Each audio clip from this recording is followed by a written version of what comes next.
welcome. Thank you for those of you who are here on the screen with me. And I'd like to invite you to, if you haven't done so already, to um, switch on your video, because it's really helpful for me to be talking to faces rather than uh, boxes that are dark without people. And thank you for those of you who have done that already. I really appreciate it. And also welcome everyone who are joining us on cyberspace on YouTube land. Welcome. And some of you may notice that the talk I'm giving today is the third talk in a series on practicing with the Four Noble Truths. So this is how I'm going to start. And the previous two talks were given actually 2 years ago. This talk was supposed to be scheduled for last year, and I had to postpone it because of a death in the family. And so, yeah, I took some time to look back on what I talked about 2 years ago. So I don't expect you to remember if you were there 2 years ago, but I won't be repeating them today. And if you haven't done so already, I recommend that you go review that. The first two talks, I focused on the first noble truth. And I like to take a couple minutes to share the key message from those talks as a starting point for our talk today.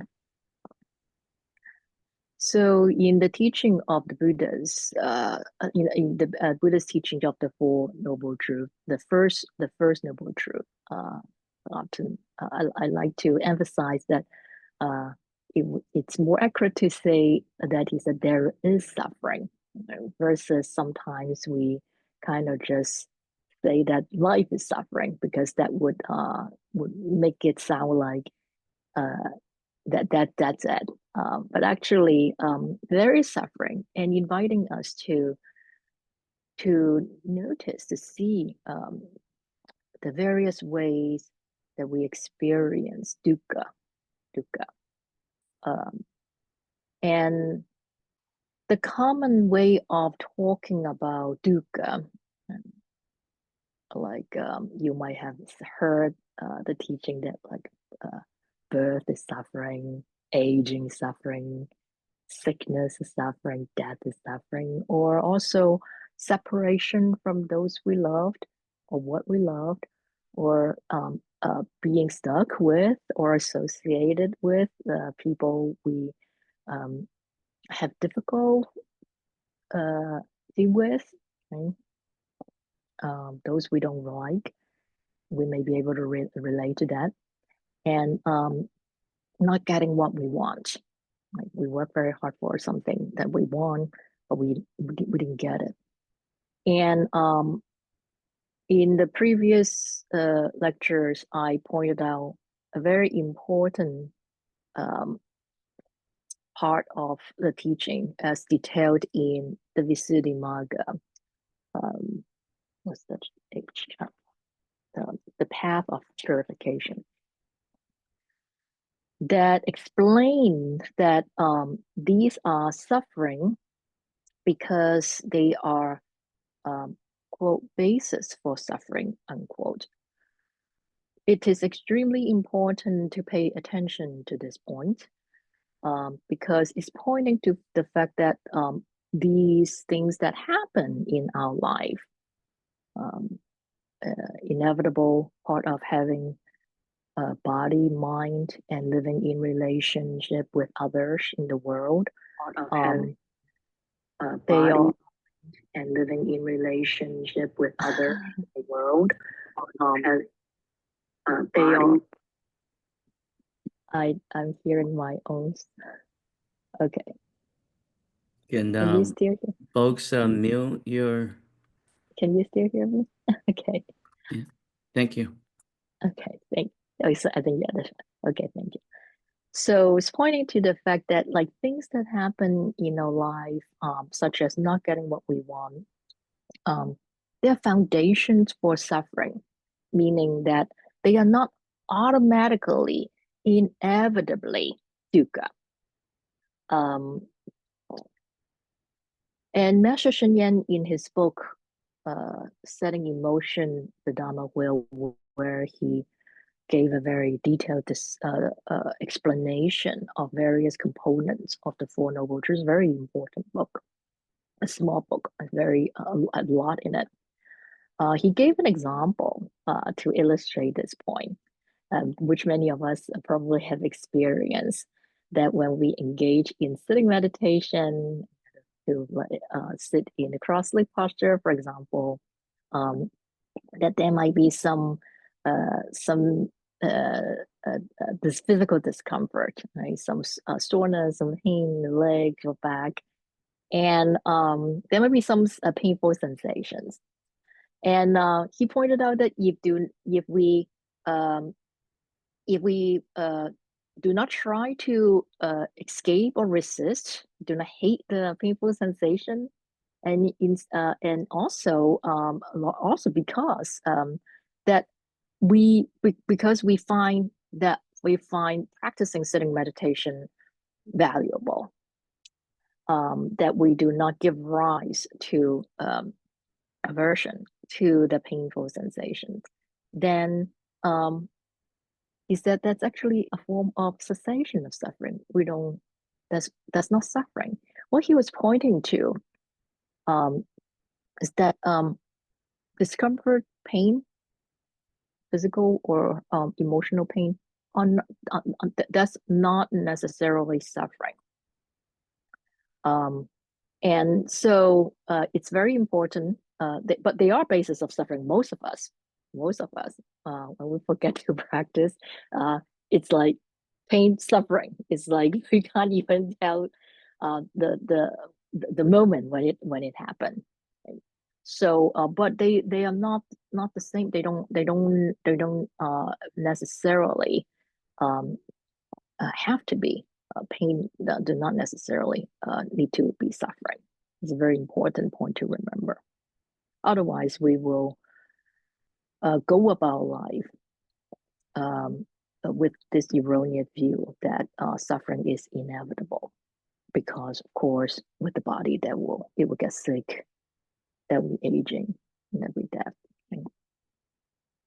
So that's what I talked about the previous two talks in a nutshell. But I like to, if you haven't done so, please feel free to review that. And today I would like to start talking about the second noble truth. Second noble truth, which we often hear that translated in English as the cause of suffering. So the first is there is suffering, the first noble truth. The second noble truth is the cause of suffering. And now, as with many Dharma teachings, if we just go by the words and tell ourselves, I know what that is, cause of suffering. So yes, I know what's the cause of my suffering. My boss is the cause of my suffering. My spouse is the cause of my suffering. My kids are the cause of my suffering. My neighbors the cause of my suffering. My coworkers the cause of my suffering. If they just stop doing what they do that drive me crazy, then like I'd be free from suffering. We really believe that. Some of you think that's funny, but like we actually a lot of time believe that. And because we believe that, we find ourselves expending a lot of energy dealing with this cause of suffering in our life that we believe to be the cause of suffering, right? So if we believe that our spouse or our kids, family members, the cause of our suffering, we try to change them, try to change the way they behave, change the way they live their life, change the way they act, the way things that they do that annoy us. that we find disagreeable, that we find not meeting our expectation, in the way in order to uh, we believe to get rid of our suffering.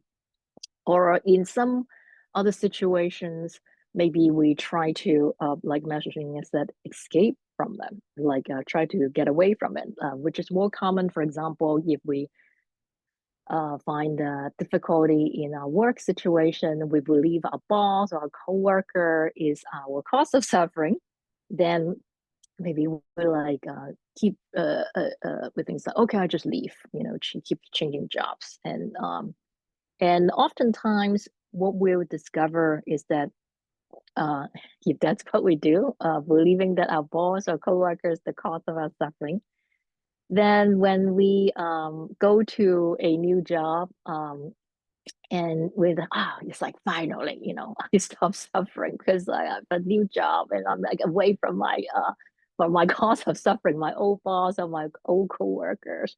And you might like, I'm free from suffering. It initially for a while. And but slowly, um, our usual habits will show up again, and we will begin to see that they are our cause of suffering again because of the way, some way they behave or they act, begin to annoy us.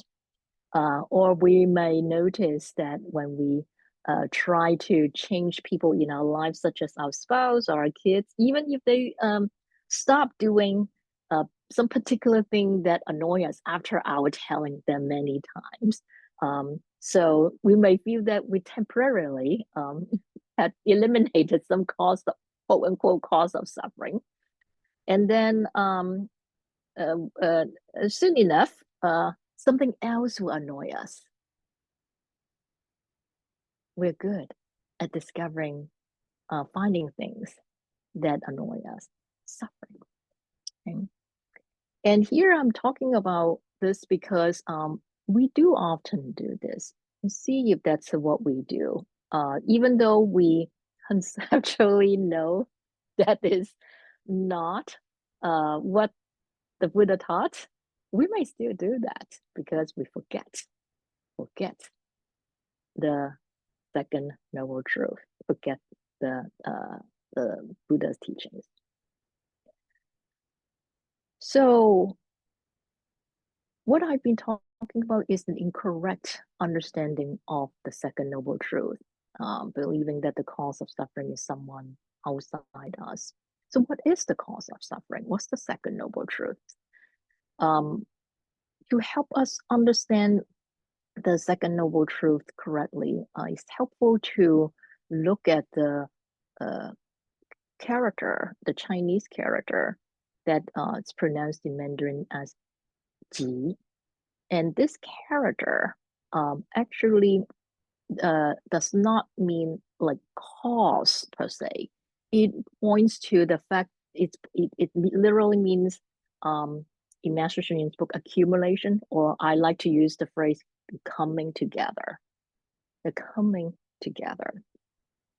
And that is how Master Xu Yin explains this second noble truth. And I do the same in my book, Illumination, explaining the second noble truth as the coming together. Coming together of what? Coming together of whatever's going on in the present moment with klesha, with vexation. So whatever is going on in the present moment, as we live our life with this body mind, in the world, living in relationship, um, that is what's happening in the present moment. And like I said earlier, that does not automatically or inherently become suffering, the dukkha. That's the basis of it. And so it is our habitual reactivity to whatever is going on in the present moment, reacting to it with vexation that turn the present moment into dukkha. And that's why the character, the Chinese character for the second noble truth, is this character Ji that points to that it's a coming together of these causes and conditions. So think back to the example that I shared from Master Xing Yan's book that I was referring to earlier, about physical discomfort that we may experience in sitting meditation. He was pointing to the fact that these sort of physical discomfort, these sensations, they need not be suffering. They only become suffering when we resist or hate them, or try to get away from them. Aversion, when we react to them with the vexation of aversion, instead of experiencing it as it is, that seeing that this is sensations that the body experiences when you sit in this posture. So and also is pointing to the fact that when vexations don't arise, there is no suffering, just the present moment experience as it is. Right? And so that's why it's very important to understand this correctly. In Master Xing Yan's book, Setting in Motion the Dharma Wheel, he talked about what he called the 4 paths to actualization, quite briefly in passing, but it's incredibly important to look into it and put it in practice. What's this? What does he mean by 4 paths to actualization? Here he's talking about the actualization of the path to actualize the Buddha's teachings, to realize the teachings of the Four Noble Truths, which is for us to be free from suffering, to be free from the cycle of samsara that we get stuck in, dukkha. And he called this teaching the 4 paths to actualization.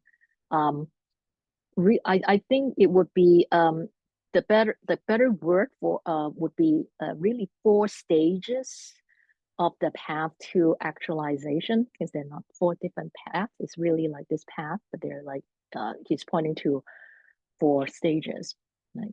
Or so that gives us a clear instruction on where we start. What's the first stage? The first stage in this part of his teaching is that we start with what he called, quote, a path of accumulation. The accumulation referring to this character Ji, that is the second noble truth. Accumulation here referring to this character, that means the coming together, pointing to the fact that this the path to actualization start with recognizing vexation and understanding the second noble truth. So it points to how important it is for us that we have a clear and accurate understanding of what the second noble truth means. You hear me emphasizing this because for most people, when they hear the teaching of the Four Noble Truths, it's like, okay, yes, suffering, I don't want suffering, so like, and then they hear cause of suffering and then cessation of suffering. It's like, yes, that's what I want. Number 3, I want cessation of suffering. So, and then like you hear like, oh, okay, like cessation of suffering, how do I do that? Like, oh, to follow the Eightfold Path. Yeah, that's what I want to do. And so you just want to skip to the third noble truth, skip to the fourth noble truth. I'm just going to focus on the Eightfold Path, and completely ignore and skip over the first and second noble truth without making sure that we understand, we cultivate a correct understanding of the second noble truth. And here in Master Shen Yan's explanation of the path to actualization, well, no, first step, we need to understand the second noble truth. And that's why we're spending time here to talk about it. Because without understanding the second noble truth correctly, we may inadvertently perpetuate the cause of suffering and generate more suffering while believing that we are cultivating the Eightfold Path to bring about the cessation of suffering. So when we skip over the second noble truth and think, I just want to go over the Eightfold Path, we may inadvertently generate more suffering, meaning we go about the practice in the way that perpetuates our habits of giving rise to vexations. One common way that this can happen is the failure to see that dukkha, suffering, is empty. Now here, when I use the word empty, I'm talking about sunyata, emptiness. And this is one of the most misunderstood term in Buddhist teaching. So I want to first clarify what we're talking about here first. When we say dukkha, suffering is emptiness, it does not mean that it does not exist. It does not mean nothingness. Sunyata, emptiness, refers to the fact that every moment is the coming together of constantly changing causes and conditions, including dukkha.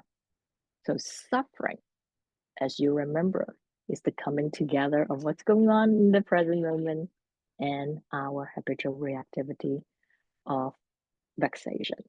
Suffering also is empty. And therefore, Master Shen Yan in his book said, quote, it's not enough just to understand suffering. We have to do that. But we also need to see the emptiness of suffering to be able, first start with understanding the second noble truth correctly, that dukkha is the coming together of whatever is happening in the present moment with vexation. And this is pointing to the fact that suffering, dukkha, is not an inherently independently existing entity. There's this suffering, this dukkha. And in fact, it is the coming together of what's going on in the present moment with the vexation. That means when the causes and conditions for suffering don't come together, when whatever is happening, just allow that it's just there, experience as it is, without our reacting, giving rise to vexation. Suffering does not manifest cessation. So it is like when the causes and conditions, we call air movement, like different air pressure in different parts of our atmosphere, when they don't come together, there's no wind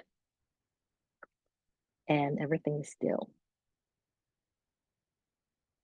Causes and conditions do not come together to manifest as wind here. That means that wind was not destroyed. It's just the causes and conditions did not come together to manifest as wind. It's not like, oh, there's wind and then we destroy it. That's why there's no more wind. Same thing. When we talk about dukkha, suffering, as emptiness, we're talking about when causes and conditions do not come together to manifest as suffering. And so suffering does not arise.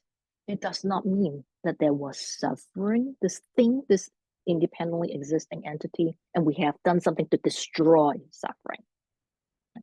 This is important to get it very clearly established in our mind. And remember, it's very important, crucial to understand the second noble truth correctly.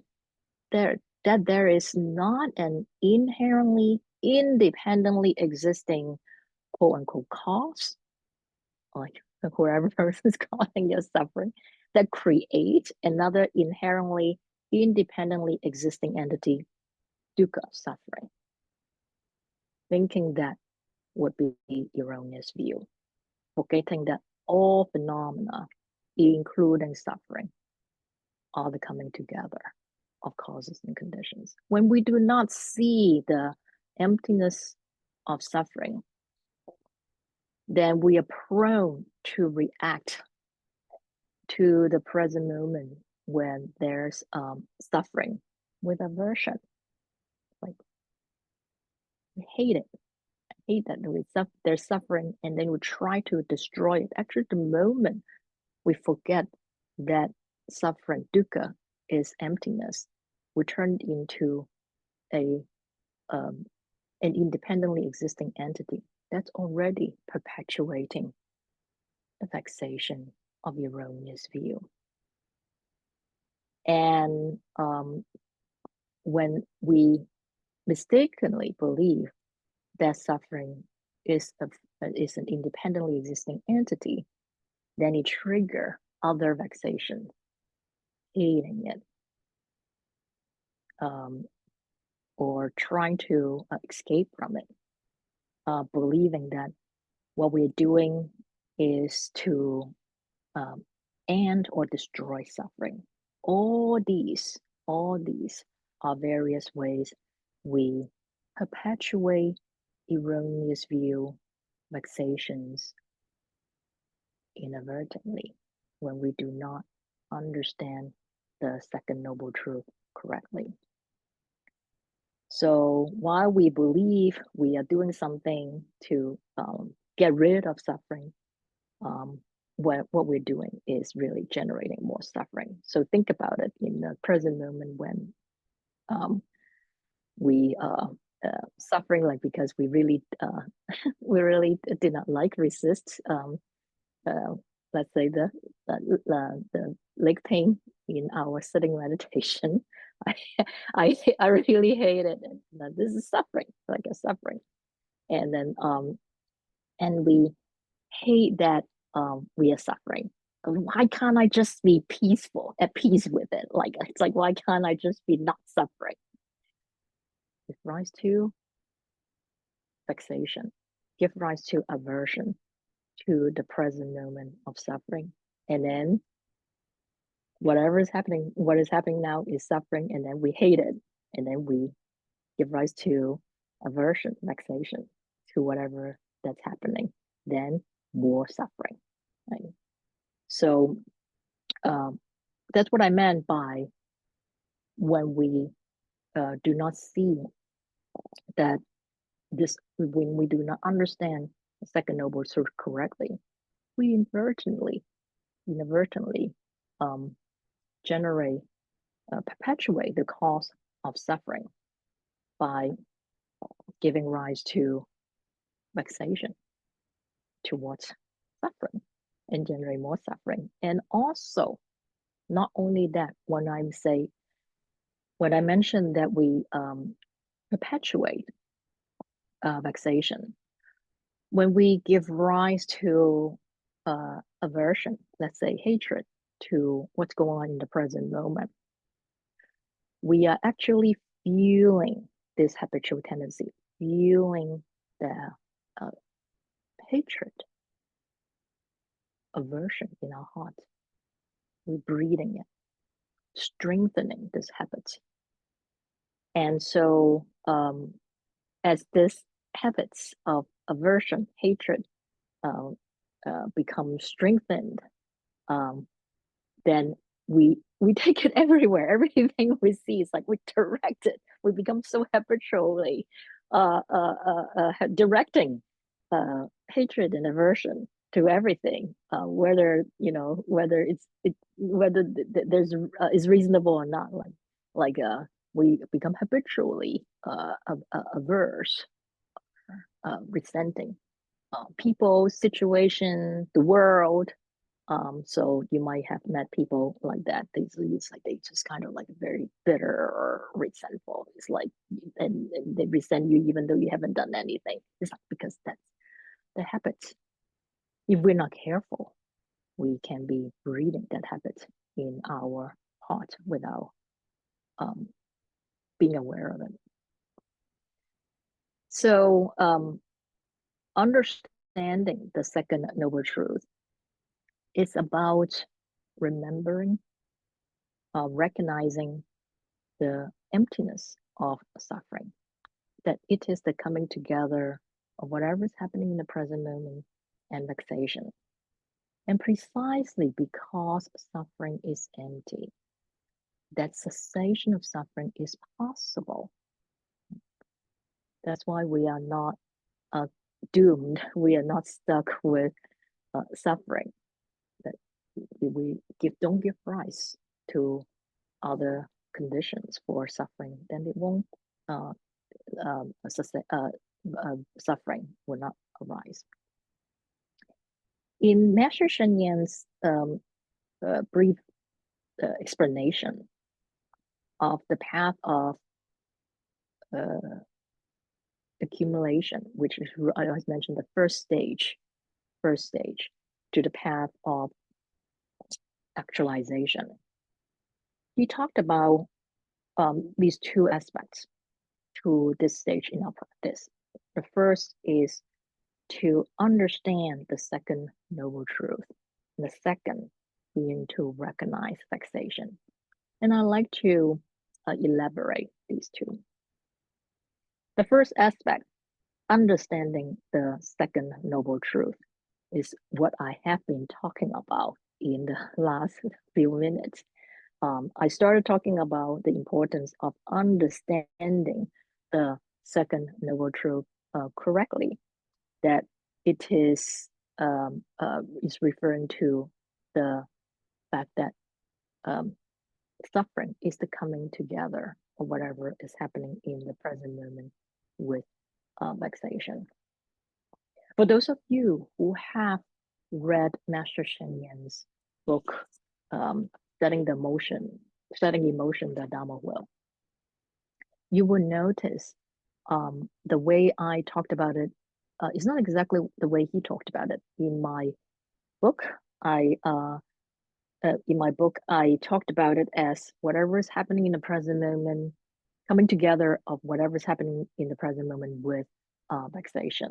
That's suffering. That's the second noble truth. In Master Shen Ying's book, he used the word karma. He talked about the second noble truth as the coming together of karma and klesha. So I want to talk about this point. I deliberately did not use the word karma in my discussion because karma is another very misunderstood term, and it can easily take half of a book to clarify that. And so, but I would like to take a little bit of time here to explain what Master Shen Yan meant. And when I said really whatever is happening in the present moment, and it is correct to use the word karma to refer to that, because what is happening in the present moment is not random. It didn't just come out of nowhere. It didn't just happen. Although sometimes we feel like, I don't know what happened. It just happened. No, things don't just happen. They don't just happen. It is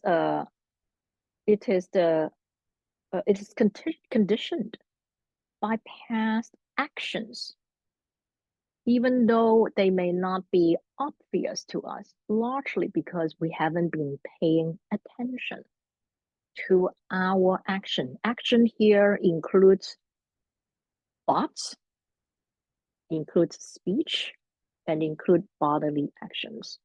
So we usually like only if that notice the things we actually do, like our bodily action. If you practice a little bit, maybe you will notice your speech, what you said. A lot of times we say things and talk mindlessly, we didn't even notice our the speech action. So like when I'm using the word action here, really it is what karma means. Karma means action.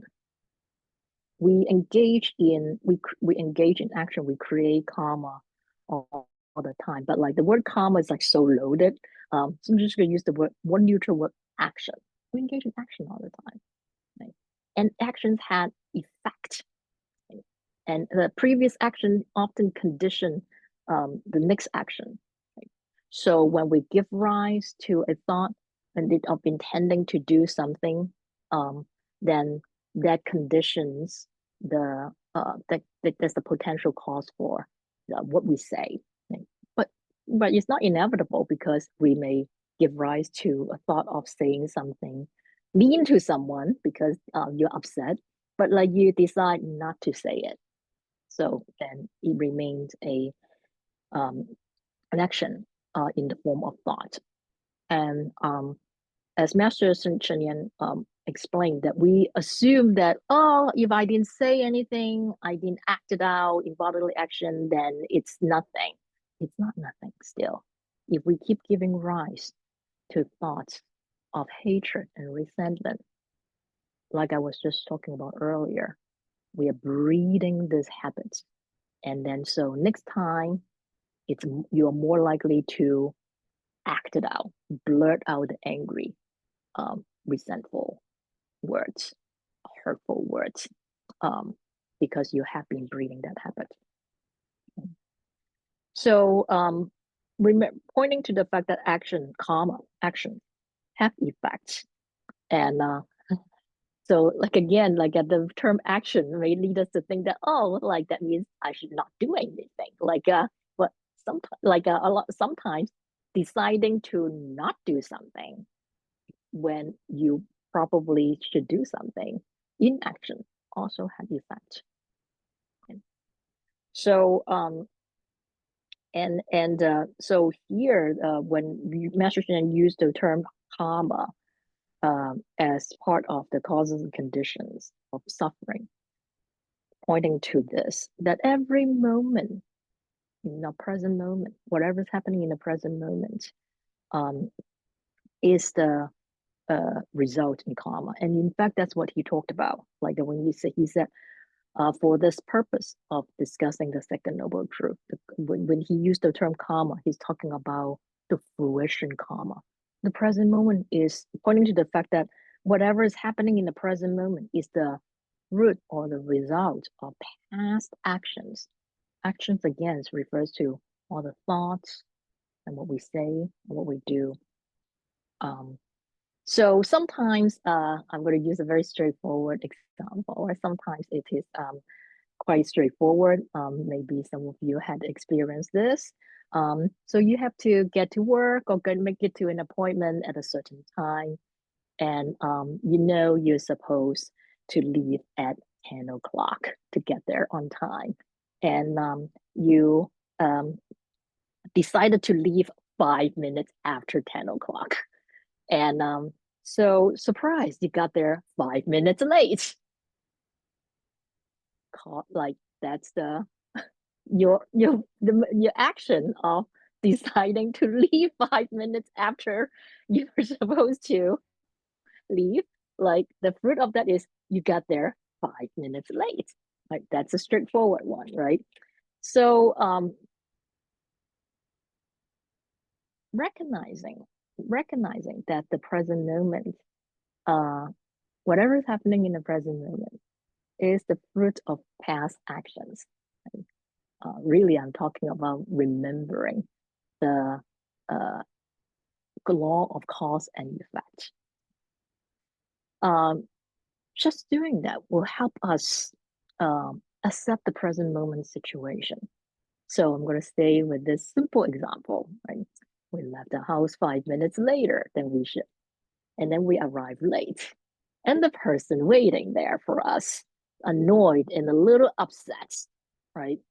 So that too is the fruit of our action, because our being late make that person wait and they are a little annoyed, right? If we weren't late, they wouldn't be annoyed because they have been waiting. They may be annoyed because of something else, but so the present moment, whatever is happening is in the present moment is the fruit, is the effect of our as action. You may think this is pretty straightforward, but a lot of time in our life, we secretly wish that maybe I can be exempt from the law of cause and effect, like that I can get away with it. Either thinking that, it takes 30 minutes to get there, but today maybe it doesn't. Like I can still get there on time, even if I leave 5 minutes late. We may have that kind of magical thinking from time to time, or a lot of the time.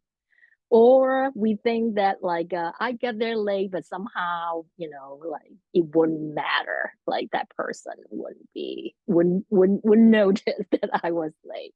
No one won't be annoyed. Like we often like to secretly wish that we can get away with, we can be exempt from um, experiencing the effect of our actions. Right? I like to name that to see if that's something you've been up to. And when we remember the law of cause and effect, we're like master and use the word karma, then we the present when we encounter the present, whatever is that's happening in the present moment, which is that someone's upset someone's upset because we arrive late, um then we won't be upset because they're upset. But sometimes we do, like, because we forget, like, why are they upset? Because we did what we did. And when we are able to accept the present moment, what's happening in the present moment, um, and seeing that they are the result of past actions, then we are less prone to react with vexations. So we are, when someone's upset or annoyed that we are late, um, we get upset that they're upset. Then that's suffering. Right? So some of you, again, I'm going to stay with this simple example to make the point. Like some of you may have experienced a time that when you in your mind you think I'm just a few minutes late. Like you in your mind you think it's no big deal, and the other person waiting for you was furious, furious, and you maybe a bit confused or actually got upset. It's like, really, it's not big deal. Why are you so furious? And you felt maybe their strong reaction was unwarranted. This is when we need to remember that the present moment, whatever's happening in the present moment, is co-created. Co-created. When we think of karma, the law of cause and effect, only from our individual experience, then it's not enough. That's why I use the term whatever is happening in the present moment, because yeah, like we may be able to see the cause and effect of our actions. Like, okay, I know I decided to leave my house 5 minutes late, so now the present moment I'm 5 minutes late. Okay, but the other person also have their causes and conditions. So um, they may have grown up in a home where being late is like a mortal sin. And so they have experienced themselves many times when they were little, when they were a little late, that they got yelled at, they got punished very harshly, by very critical parents, for example. And in their mind, um, being late is extremely triggering. for them. And so when they were sitting there, and in fact, I believe people should be early. I met people like that, on time, like when you're on time, you're already late. You're supposed to arrive like early.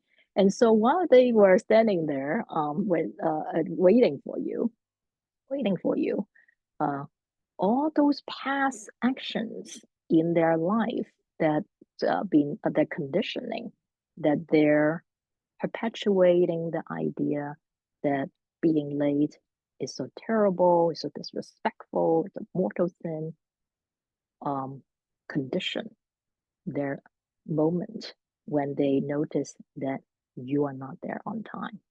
And they have 5 minutes to film thought after thought after thought over how disrespectful it is, how terrible this is what you're doing, and justifying their anger and hatred. And by the time you arrive, in your mind, you think it's just 5 minutes. Um, there's this explosion of fury and anger that um, you experience. So here I'm pointing to the fact that you might think that like karma is just your karma. Oh, oops, I'm 5 minutes late. No, the present moment. What happened is in the present moment is the co-created, the coming together of everyone's karma, everyone's causes and conditions. And that's why I don't use the word karma because it's so for many people they triggering, but also like it's complex. Um, the Buddha said that talks that the karma is inconceivable, and that's inconceivable is the way we translate the Chinese phrase that literally means cannot be thought about, cannot be talked about, because it's just so complex. What I was attempting to do is just to like point to that direction that it's not something that we can sit here and delineate simply or easily. And so um, and I'm merely using these simple examples to explain a couple points. That the key point being that when I say whatever's going on in the present moment is referring to that is whatever is happening is the coming together of many causes and conditions that the present moment is co-created by the present moment actions, experience of everyone involved, which are in turn the conditioned by their past actions, right? Whether they're aware of them or not. So a lot of time we may not be able to understand why somebody respond to in a particular way. We may not be able to understand why we respond in a situation in a particular way. Um, or why something happened. And that has to do with the fact that, there are a lot of causes and conditions that we are not aware of, and of course, also not in our control. So, again, I'm going to stay with this very simple example of like leaving for our appointment on time or late, right? So you may think, okay, now I know, it takes 30 minutes to get there. So I'm going to leave, quote unquote, on time. And I got on my phone. Google Maps says it takes 30 minutes to get there. And we act as if the universe has made a promise with us, like it's like 30 minutes, I'm going to be there on time. And then it ended up taking 45 minutes. What happened? And so like when you got left your home, like you said, estimate the time of arrival this time. The key is estimated. And as you get on the road, if you're driving and suddenly someone hit a car in front of them down the road, and then everyone stops. Causes and conditions. And the moment the driver hit the car in front of them, it was conditioned by the many other moments. Maybe they were looking at their phone. They took their eye off the road, and then they hit the car in front of them. And then everyone had to sit there for 20 minutes without being able to move. And you are sitting there when you arrive late, 15 minutes late. That moment, that present moment, is the coming together of all the causes and conditions, conditioned by previous moments. And this applies to all aspects of our life. I've been using this simple example to illustrate the various components of it. But it happens, we can apply this understanding to of how cause and effect and causes and conditions work, then we will be able to understand that every moment is the coming together of causes and conditions, the present moment. So, for example, in relationship, um, so some of you may have heard such story. Maybe you experienced it yourself. You like a long time ago, you gave rise to the thought, the idea that you want to your career is really important. Your achievement is really important. It's more important than other parts of your life.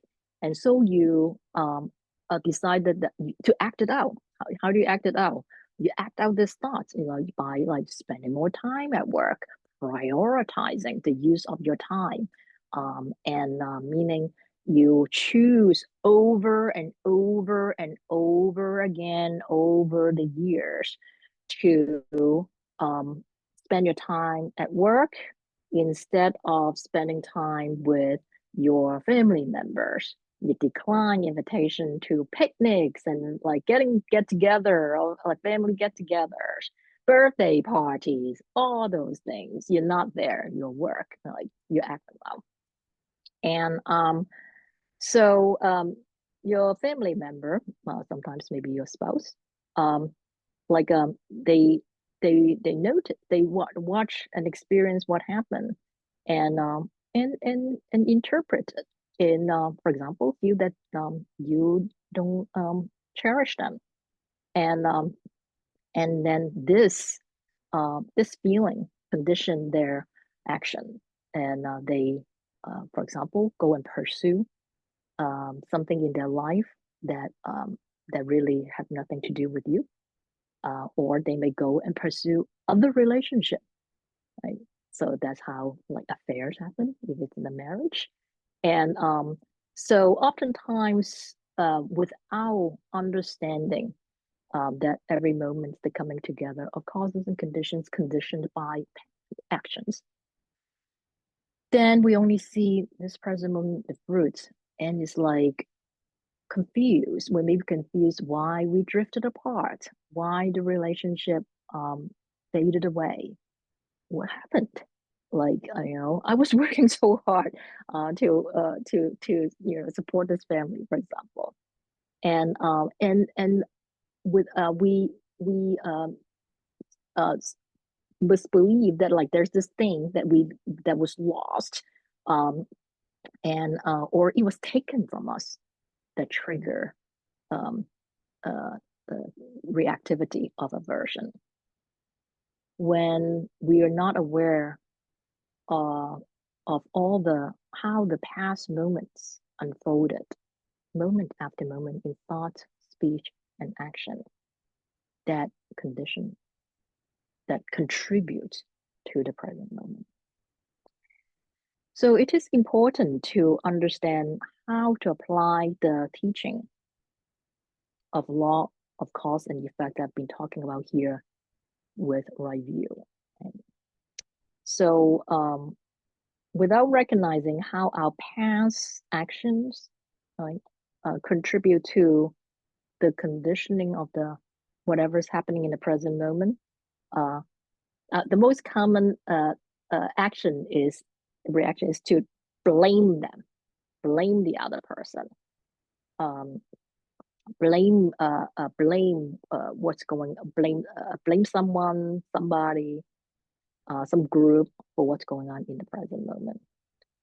And so if you notice that it's not okay, if that's not what I'm supposed to do, which also some people like they do something else, um, which is like, okay, it's karma. So what they do often is blame ourselves, like so it's like all my fault. I I made this happen. That is also not right view.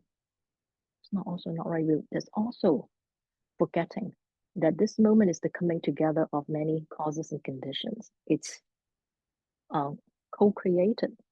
Yes, your actions in the past contributed to it. And so here we're talking about the practice is about seeing clearly that the present moment is the coming together of many causes and conditions. Your thoughts and actions contributed to it. And most of the time, it's not easy to identify what actions brought about this moment because um, it is a very complex web of causes and conditions. Now I want to like if we go back to the example I just used, like of a relationship, like for example, that of a friend, a marriage, right? When it falls apart, um, you might notice that like, well, my friend or my coworker, who did the same thing, prioritizing their career, prioritizing spending time at work over spending time at with their family, um, but their spouse didn't mind. Their spouse didn't react the way my spouse did, and um, that spouse actually very supportive. And so this is when bringing in the understanding of causes and effect and causes and conditions helpful. Well, because you might be able to recognize that um, your coworker had different causes and conditions.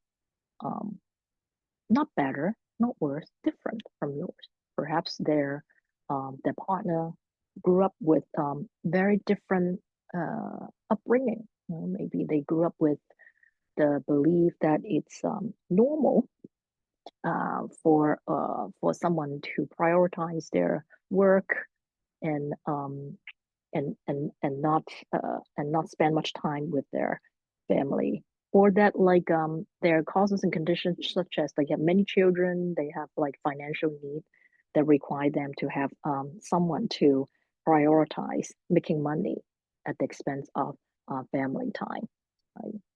And or actually for yourself, like maybe your partner uh, was supportive of your prioritizing your work over spending time with the family years ago because the causes and conditions were different back then. Perhaps you had young children, they felt it was important, but then um, causes and conditions change.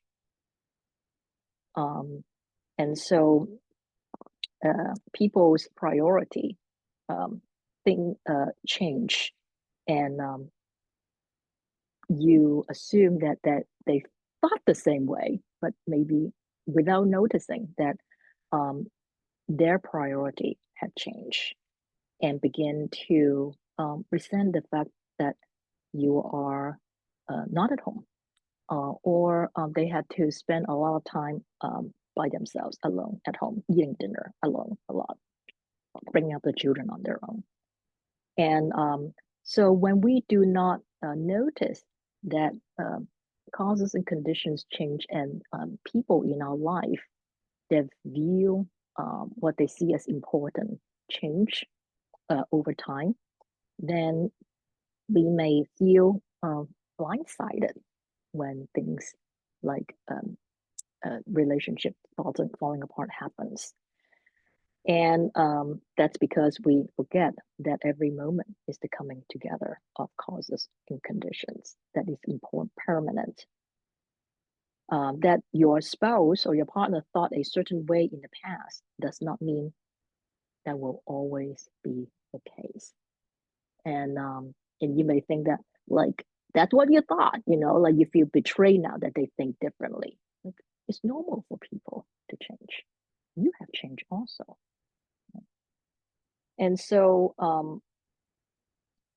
we when we can remember this teaching that every moment is the coming together of causes and conditions, that we can see that how our actions are part of the conditions that affect other people's action.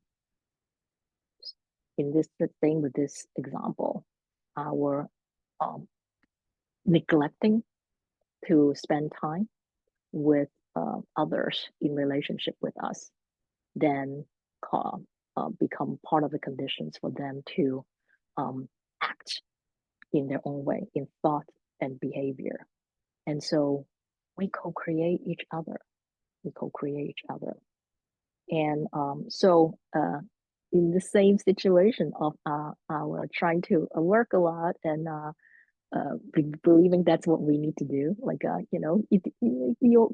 action co-create a relationship. So like there are people who do that. They for example, some people they focus on their work and then like only think about how much they are sacrificing themselves for the family, and that's reflected in their speech and in their action, and then that can trigger resentment and anger from others in our relationship, in our family. Versus that, yes, we are very clear that we are prioritizing our work, and but we also recognize that our partner, of our like maybe our other family members, also they are affected by it. They have to they are also have to make sacrifices, and acknowledging and recognizing that will be the part of the action that will lead us to co-create a very different relationship. So when we forget the true nature of existence, that every moment is brand new, that's the coming together of causes and conditions. When we forget that, what do we do? When we forget that, what we do actually often, that's like, I would say the default, our default habit. And I want to spell out so that you can check to see if you can recognize how you do it. What we do is we take a snapshot of a person. If you work with the example I've been working with, like someone in our life, maybe a loved one, it can be like a spouse or parent or child. Take a snapshot of that person in our mind, and assume that's that person. I already know. And we stop paying attention. We stop paying attention to that person, because we assume that, oh yeah, I know that they're this and that from that moment. Can be something that person said 20 years ago. It's like, yep, like, well, like you really want me to go and make a lot of money. It's like so, and so when the present moment person is not that same person, because people change and grow, and you get upset. You feel like, I thought that's what you wanted, like and that's because we haven't been paying attention how like everything else, this person in our life has been changing. And so when we forget the true nature of existence, because we haven't been paying attention, we're prone to reacting with vexation, like aversion, blame the other person for changing. Hey, you changed, like, that's not what you used to want. That's not what you used to think. It's like, but it's ignoring or resisting the true nature of existence. That is normal, that people change, that the world change, that situations change. When we do not see that and forget that, and resist that, give rise to aversion, suffering is exact same mechanism sufferings generated when we resist to sensations of the body when we're doing sitting meditation, as in the previous example I was talking about earlier. So, like, staying with this example of a spouse, changing. So sometimes, like a lot of time, especially in relationship that lasts a long time, part of the causes and conditions is what about how things change in our society.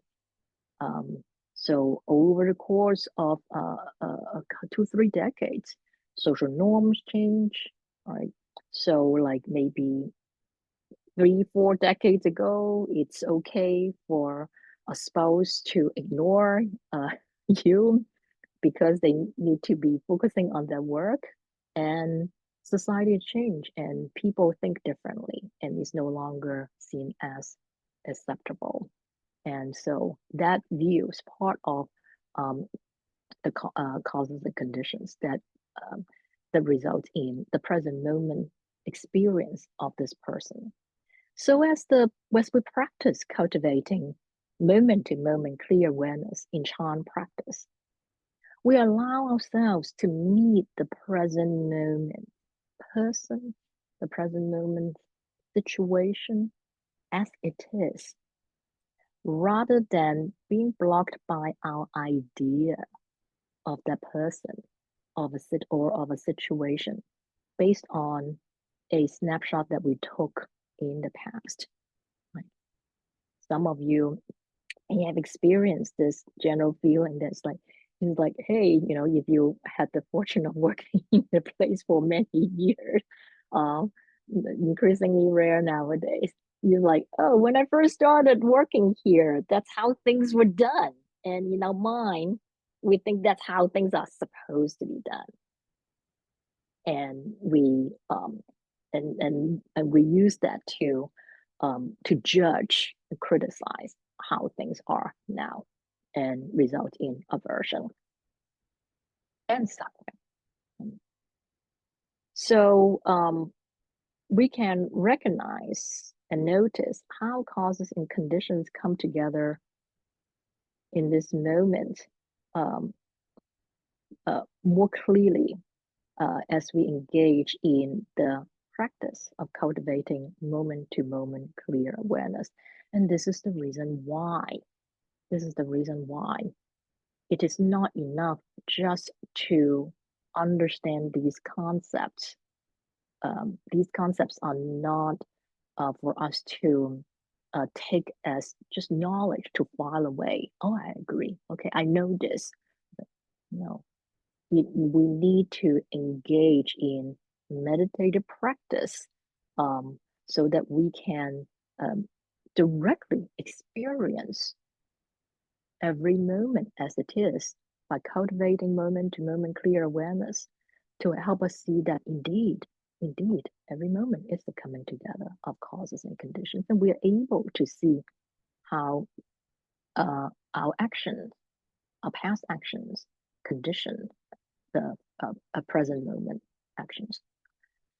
So, like I said, we can't possibly come up with an exhaustive list of all the causes and conditions. So that's not what we are talking about. Like if everything is interconnected, if we try to come up with an exhaustive list, we won't have enough time in this lifetime anyway. But like ultimately, the list will touch on everything, everyone in the universe.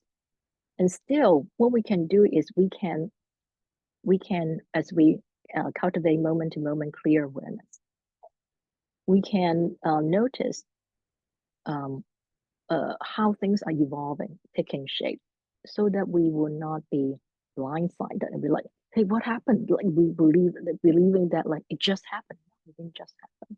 It came out of nowhere. No, you didn't come out of nowhere. So here, very important to remember that it's not about blaming ourselves. Yeah, that's why I said why the word karma is so loaded, because some uh, practitioners, when learning these Dharma terms, and it's when things happen, it's like, oh, it's my karma, um, and and really what they're saying that is like it's all my fault, like it's all me. Well, it is actually a form of self-centered attachment, believing that the present moment, the way things are happening in the present moment is all because of you alone. That's like pretty self-centered, forgetting that the present moment is coming together of many, many causes and conditions. You are part of it. You're part of it. When we forget that it's all co-created, the correct way to make use of this teaching is to view it as such. Recognize other causes and conditions, but also recognize our role so that we can take responsibility for our actions, right? So going back to the earlier example, you arrived late and someone's upset. It's like we take responsibility for it and apologize. Oh, yeah, I'm sorry, I left late. I shouldn't do that. So instead of blaming that person for being upset, and then we learn from it. We learn from it so that we do not repeat our mistake. Right?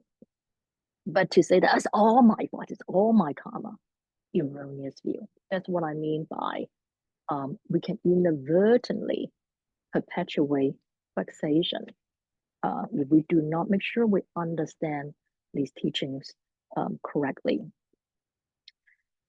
Now, like I said, causes and conditions is very complex. Sometimes we may not be able to identify what we did that brought about the current situation. Right. So I use a very simple example. Like you left the house 5 minutes late, you arrived 5 minutes late, and someone's annoyed and upset. But sometimes we can't identify what we did that brought about the current situation, right?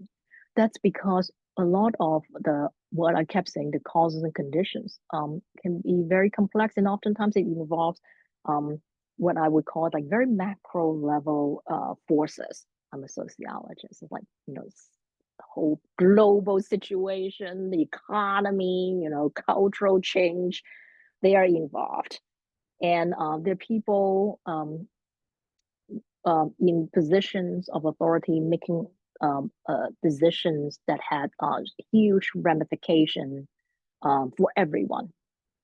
And so, for example, recently I met a number of practitioners who have experienced layoff. They've been laid off from their job. And so I don't profess to know exactly why, but like it's like you may think like I don't know why. Like I've been working hard and I can't figure out why I got laid off. And so to understand this teaching of law of cause and effect, we need to have an expansive view. It's not just your action; is coming together, everyone, all the actions. So like just to name a few possible forces, like things that are happening in a larger economic environment, right? And so that can kind of influence people's view of their life.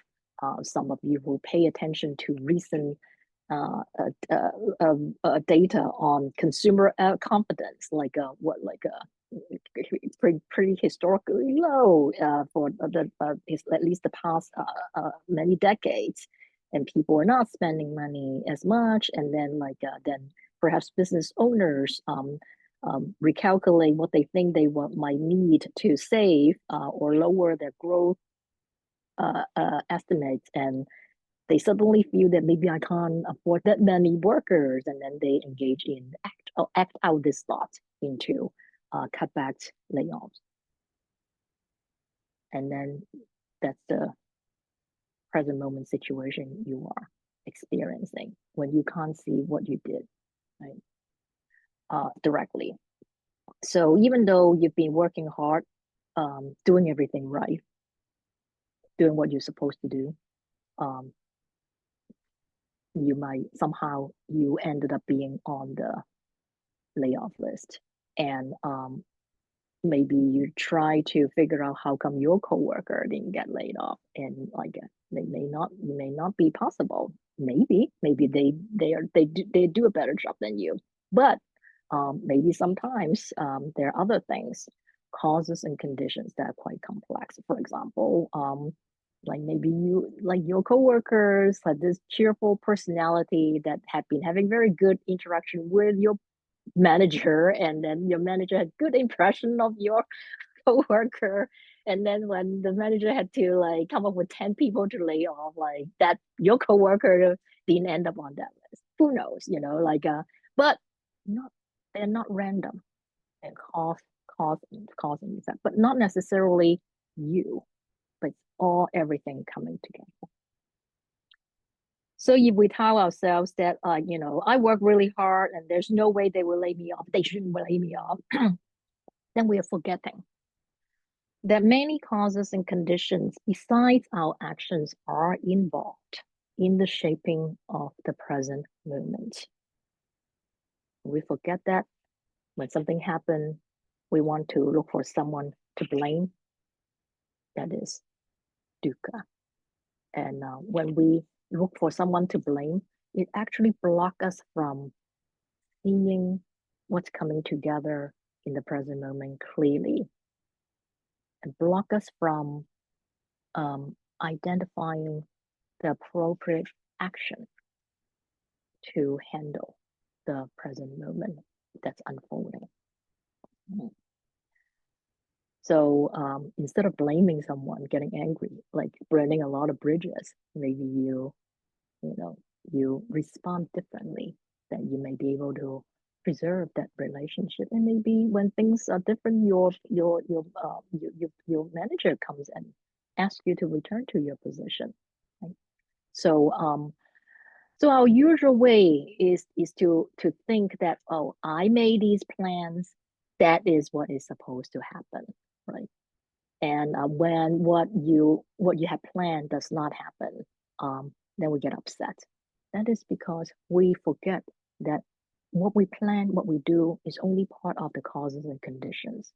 Many other causes and conditions are involved. So this notion that I work really hard, so my boss and my company should appreciate me and give me a promotion and at least not lay me off. So again, we forget that our doing our part, working really hard, one of the many causes and conditions for the company appreciating you or not laying you off. But there are other things that are beyond your control. You may not even be able to identify them, understand them. So forgetting right view, meaning really, then is holding wrong view. This wrong view that I am the one who makes things happen. It's all my fault. It's all my karma. These kind of thinking, or the view that people and situations are inherently independently existing entities, and they're supposed to stay that way that I had in my mind. That snapshot. These are different ways our erroneous view or experience show up in our life. Practice to recognize them. They are very entrenched. Just understanding them conceptually does not mean that it's gone. So our practice is to recognize them. So I've been talking about the aspect of the stage of the path of actualization. With the Master Shen Yan talked about the first stage, the path of accumulation, in making sure we understand the second noble truth, and understanding what he meant by second noble truth. Suffering is the coming together of karma, or what I call whatever is happening in the present moment, and vexation. The other aspect of the stage of the practice is to recognize vexation. I've just alluded to that already. So the question is, do we know that we are giving rise to vexation? Do we know that? Like, so when you hear Dharma talk, it's like, oh yes, okay, that's vexation. That's part of the, cause of my suffering. It's like, okay, I got it. That's not enough. That's not enough. This moment, do we know we are giving rise to vexation in reaction to what is happening in the present moment? How does this vexation show up? And so when we recognize vexations arising in reaction to whatever is happening in the present moment, bringing together, bringing about suffering. That means recognizing that, oh, I'm suffering. So usually if we notice that we're suffering first, and instead of finding someone outside us to blame, which is our usual way of being, it's like, oh, okay, when we understand the second noble truth correctly and remember the teaching, it's like, oh, I'm suffering. And how am I giving rise to vexations that is bringing about suffering? Is our practice. I've been talking about right view, law of cause and effect, that every moment is a coming together of causes and conditions. And it doesn't matter how many times we talk about it, we forget. Because our default is to forget right view. So the habit of holding on to a wrong view, Master Shen Yan called wrong view is one of the 6 root vexations. So he talked about the 6 root vexations in 2 categories. One being the 5 emotional afflictions, the ones that we might be familiar with: greed, hatred, ignorance, arrogance, and doubt. And the 6th one is wrong view. And he points out that wrong view is what underlies, motivates all the 5 emotional afflictions. So you can't stop giving rise to greed, hatred, ignorance, arrogance, doubt without first letting go, unlearning wrong view. This is the reason why I spend so much time talking about and explaining what right view is. Here, Master Shen is pointing to the fact that cultivating right view is crucial in our practice.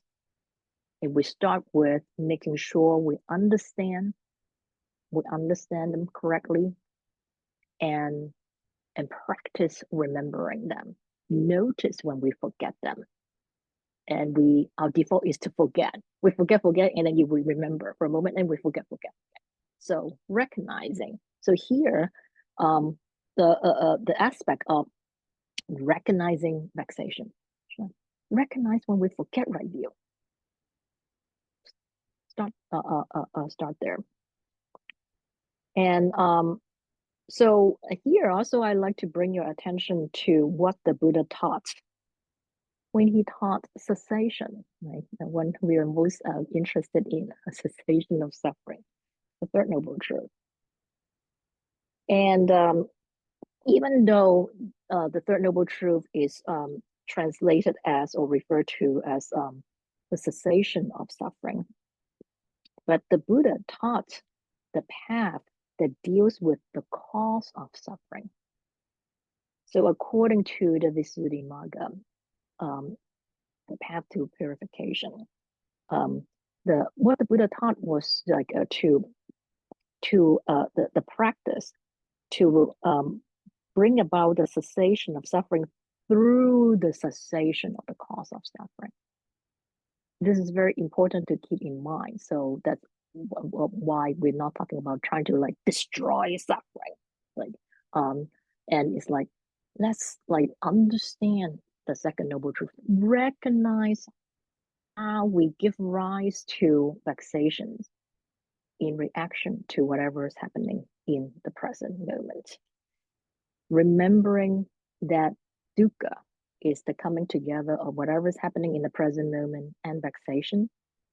When we cease to react to what is going on in the present moment with vexation, suffering does not arise. So it's not about hating or destroying suffering, because according to the Visuddhimagga, that would be foolish to attack the fruit when like it's already here. Like we deal with the cause. Right? So understanding the cause of suffering is crucial. And so I see that I have come to the end of today's time, and I will continue with this topic of practicing with the second noble truth in my next talk to finish up this part of the series. Thank you for being here.